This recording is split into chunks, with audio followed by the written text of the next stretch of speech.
a la Comisión Constitucional que no a los valores constitucionales que ustedes han decidido abandonar para desgracia de la nación, del Estado democrático y también de su partido. Yo voy a empezar pidiéndole un favor. Miren los retratos que presiden esta sala.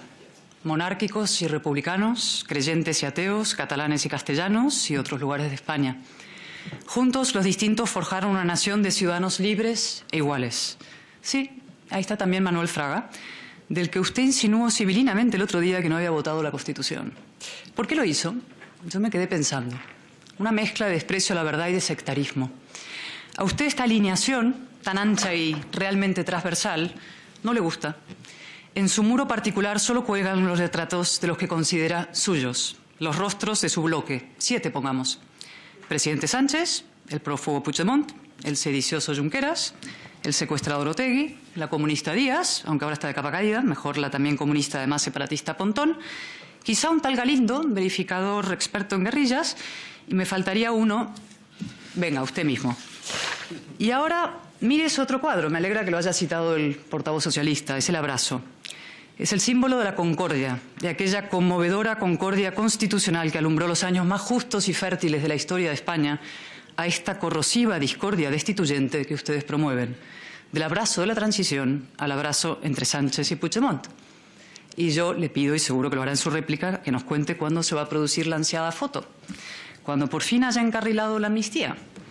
Se lo he dicho ya 2 veces, pero mi deber, mi obligación es repetirlo. Podrán aprobar la amnistía, pero no podrán obligar a los tribunales a aplicarla. Hay algo por encima de esta Cámara, incluso por encima del señor Sánchez, que es la Constitución y el derecho europeo. Cuanto antes dejen de engañar a sus socios, mejor, pero claro, ahí nos quedaríamos sin legislatura. Y no me va a ser a mí obligarme a caer en la vulgaridad de repetirlo de colorín colorado, pero en fin. Señor Bolaños, se habla mucho del muro del señor Sánchez, y es lógico. No es habitual que un presidente inaugure su mandato anunciando como objetivo principal de su gobierno la construcción de un muro contra la mitad que no le vota. Ni habitual, ni aceptable, ni democrático. Y sin embargo, pensándolo también, como todo lo que fabrican hoy en Moncloa, ese muro también tiene un poco de propaganda, o mucho de propaganda.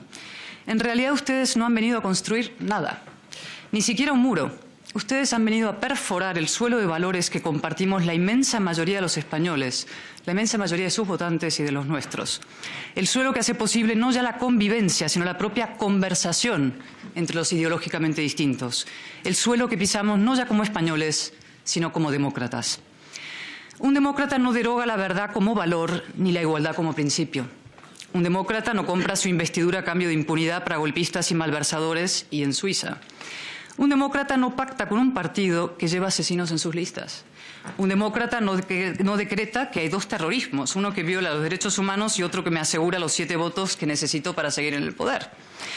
Un demócrata no ataca y señala a los jueces y mucho menos legisla contra jueces concretos, como pretenden hacer ustedes con la ley de enjuiciamiento criminal. Usted decía la sinergia. No, la sumisión es lo que busca. Y, por cierto, supongo que en su réplica va a aprovechar para defender al juez García Castellón de los ataques que se han proferido aquí contra su persona, ¿no? Un demócrata, como le decía, desde ya no insiste en que hay que aprobar una amnistía para ahorrar trabajo a la justicia. Que decida directamente el Supremo Sánchez quién es culpable y quién es inocente. Un demócrata no gobierna sistemáticamente a golpe de decreto ley, ni convierte la presidencia de esta Cámara en una humillada correa de transmisión. Un demócrata no coloniza una a una todas las instituciones del Estado. Y ahí va la letanía del escándalo. Deme un segundito. Consejo de Estado, exministra socialista, anulada por el Supremo. Consejo de Estado, exvicepresidenta socialista, volantazo sobre la amnistía de por medio, luego lo veremos. Tribunal Constitucional, doblete, exministro socialista y exdirectora general socialista. Fiscalía General del Estado, exministra socialista. Su sucesor no idóneo declarado por el Consejo General del Poder Judicial. El CIS, exsecretario de Estudios y Programas Socialistas, más gasto que nadie, menos aciertos que nadie. CNI, exsecretaria de Estado Socialista. AENA, exdiputado socialista. Red Eléctrica, exministra socialista. CNMC, exmarido de vicepresidenta socialista. CNMV, exmarido de vicepresidenta socialista, el mismo de la misma. INE, exsecretario de Estado socialista. Renfe, exsecretario general socialista. Indra, exjefe de gabinete ministro socialista. Ispasat, exministro socialista. Agencia F, exsecretario de Estado socialista. Correos, exsecretario de Estado socialista. socialista, Paradores, exministra socialista, Hipódromo, exdiputado socialista y seguro que se me queda alguno. Y luego proponen descolonizar los museos. Hay que reconocerles el sentido del humor. Pero sobre todo, señor Bolaños, un demócrata lo que no hace es de la permanencia en el poder su fin último y de la polarización el medio para conseguirlo. Insisto, el poder como único fin y la polarización como programa. Señor Bolaños, la Constitución de 1978 se fundó desde y para la concordia entre los españoles. Su gobierno se ha fundado desde y para la discordia entre los españoles. Se lo voy a decir con claridad porque sé que lo aprecia. Como ustedes no pueden gobernar por adhesión, han decidido gobernar por odio. Su coalición es en realidad una suma utilitarista de odios. El odio a España de sus socios y el odio suyo a la mitad de España. Vamos a ir por partes. El odio a España de sus socios. No hace falta que me explaye. Ellos mismos lo enarbolan con orgullo. Bildu. Lo decía el viernes el lehendakari Urkullu, lástima que en su despedida, claro, la historia del PNV es complicada, decía: Bildu apoya una estrategia de violencia que dictaba quién sobraba y quién no. Efectivamente. Bildu no solo aspira a destruir España, cada cual con sus delirios, lo peor es que no abjura de los hechos de ETA, las bombas, el tiro en la nuca. Y luego, que es la memoria democrática. Bildu rinde homenajes a terroristas, lleva asesinos en sus listas y humilla sin contemplaciones a las víctimas. Es un partido sin parangón en la Europa democrática. Y un inciso, está aquí la señora Aizpurúa, la escuchaba hace unos días en el debate sobre la reforma de la Constitución. Se explayó larguísimamente sobre el peso y la importancia de las palabras, decía. La diferencia abismal entre disminuido, discapacitado, lo que pesan las palabras. La misma señora Aizpurúa que en una entrevista decía: diferenciar tanto entre rechazo y condena no es nuestro problema. ¡Qué hipocresía! Pero claro, ¿qué será la hipocresía comparada con la apología del terrorismo, ¿no? Y yo le pregunto ahora, señor Bolaños, ¿a ustedes pactar con un partido así, blanquearlo, entregarle nada menos que la alcaldía de Pamplona, no les turba? ¿No les estremece? ¿No les sacude aunque sea mínimamente la conciencia? El nuevo líder del Partido Socialista de Euskadi ha dicho: yo jamás pactaré con Bildu. Y yo pregunto, ¿por qué en el País Vasco no y en Navarra sí? ¿Es que los navarros son de peor condición? ¿O es que en realidad ustedes saben que pactar con Bildu en cualquier lugar es una aberración política y moral y sin embargo les compensa? Me dirá: nos sacrificamos por la convivencia allá, por la convivencia entre el ego del señor Sánchez y su poder. Pactar con Bildu, señor Bolaños, no es solo legitimar el odio a España, es legitimar la concreta y brutal violencia ejercida contra miles de españoles. Y ahora vamos con sus socios catalanes. Estos sí que sienten un profundo afecto y amor por los españoles, sobre todo por los catalanes que se reconocen españoles. A eso los llaman ñordos, colonos y gutiflers, los insultan en TV3, los desprecian como una charnega minoría de segunda, ¿no? Conoce, supongo, no ha dicho nada en su intervención, lo cual es alucinante, la iniciativa que están tramitando Junts y compañía en el Parlamento de Cataluña para declarar la independencia de forma unilateral, otra vez. Dice en el texto: piden honrar el golpe del 1 de octubre y liberar la nación ocupada.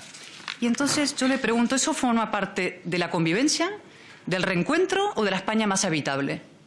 ¿De qué parte de su relato forma parte? Todo su relato está en ruinas, señor Bolaños. Y otra pregunta, usted que todo lo sabe.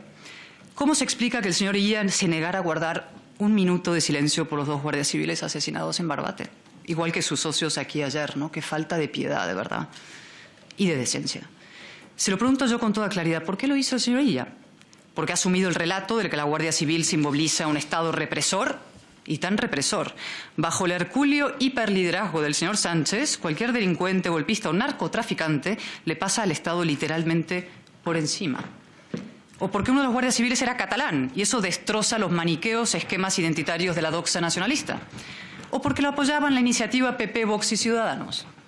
Es difícil saber qué pesa más en esta deriva reaccionaria y, debo decir, suicida del Partido Socialista, si su sumisión moral al nacionalismo o su odio cegador a la derecha.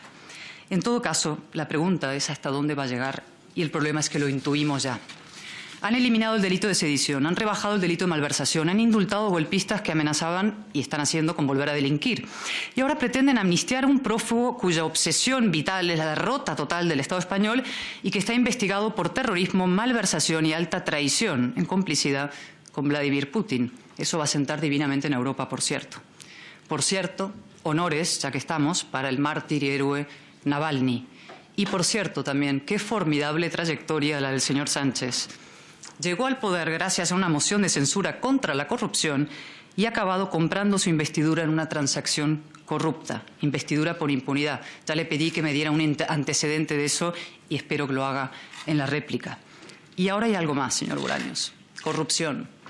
Comisiones millonarias en la compra de mascarillas. En el punto exacto donde se cruzan el Gobierno socialista y el Partido Socialista, en la figura de José Luis Ábalos, que era ministro de Transporte y secretario de Organización del partido. Y ahí están también, bueno, Coldo, el hombre para todo, y para todo es para todo, del señor Ábalos, el señor Santos Cerdán, que aparece muñidor con usted eso de la amnistía. Qué curioso, siempre los mismos, ¿no? El núcleo duro del señor Sánchez. Podría llamarlo el núcleo ultra, porque sé que es una palabra que a usted le gusta, pero dejemos el núcleo duro. Y yo hoy doy por hecho que el señor Ábalos va a dejar, si no ha dejado ya, su escaño. Pero la pregunta es, ¿por qué no lo dejó en el momento en que lo destituyeron? No me diga que el señor Sánchez lo sabía y lo mantuvo de diputado. ¿Eso sabe lo que significaría? Le convertiría al señor Sánchez en cómplice de la peor corrupción, la que se lucra con la enfermedad, con el dolor y con la muerte. Y usted, que lo sabe todo, estoy segura que lo va a aclarar en su réplica. Que nos diga, por favor, todo lo que sabe de este caso. Y le voy a pedir también otro favor, que es que se ahorre el ventilador. Porque ayer lo intentó el señor Sánchez desde Marruecos y se despeñó por el peor barranco de todos, que es el de las mentiras ya fracasadas. Ustedes, señor Bolaños, no solo legitiman, como decía, el odio del separatismo a los españoles, sino que le agregan el suyo propio en una perversa estrategia de divide y vencerás. Y de eso le voy a hablar ahora brevemente, presidente. Señor Bolaños, el odio tiene una larga tradición en España. Este es un país que se ha matado a sí mismo. La crueldad y la estupidez contra las que tan bien escribió Manuel Chávez Nogales. La Constitución enterró la guerra, la dictadura, el odio y la discordia. Fue la paz civil española, un monumento a la integración y a la reconciliación, hasta que la concordia se quebró. No la quebraron solo los nacionalistas, de hecho su lealtad a la Constitución nunca fue profunda ni sincera, como muy pronto advirtió el presidente Tarradellas, un gran estadista, un gran catalán y sí también un gran español. La quebraron ustedes. Hay en la historia democrática de España una línea, una cicatriz, diré, perfectamente dibujada. De aquel pacto del Tinel promovido por el señor Maragall para excluir al Partido Popular, a la ruptura de los consensos alentada por el señor Zapatero con sus negociaciones con ETA y su impulso a un estatuto inconstitucional en Cataluña, al sectario no es no del señor Sánchez contra el señor Rajoy, a su moción de censura en connivencia con quienes venían de dar un golpe de Estado 6 meses antes, a esta sucia amnistía a cambio de impunidad. Solo falta por saber cuál será la siguiente parada. Y hoy sí me tiene que contestar porque es el momento y es el lugar. ¿Van ustedes a promover un referéndum en Cataluña como propone ese sherpa de la mutación constitucional y aliado y amigo de Nicolás Maduro llamado Zapatero? ¿Bajo qué trampa jurídica y retórica? ¿Será esta legislatura para intentar salvarla o como traca final? Y luego hablan de convivencia. En España, señor Bolaños, el odio de la izquierda a la derecha es mucho más poderoso que su amor a la igualdad.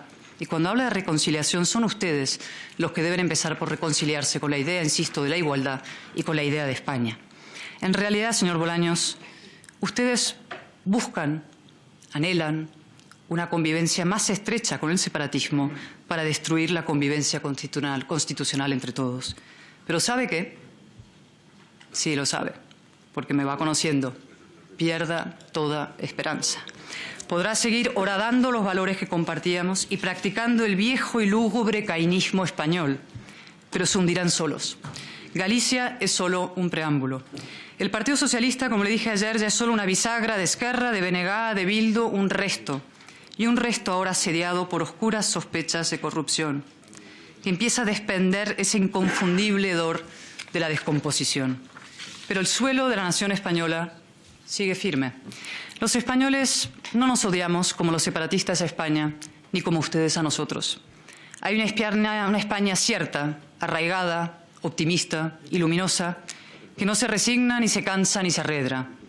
La concordia constitucional prevalecerá y la discordia destituyente fracasará. Y cuando lo haga, que será más pronto que tarde, entonces sí nos volveremos a abrazar. Muchas gracias. Muchas gracias, señora. Tiene la palabra el ministro para contestar a las diversas intervenciones y les recuerdo que, como hemos sido generosos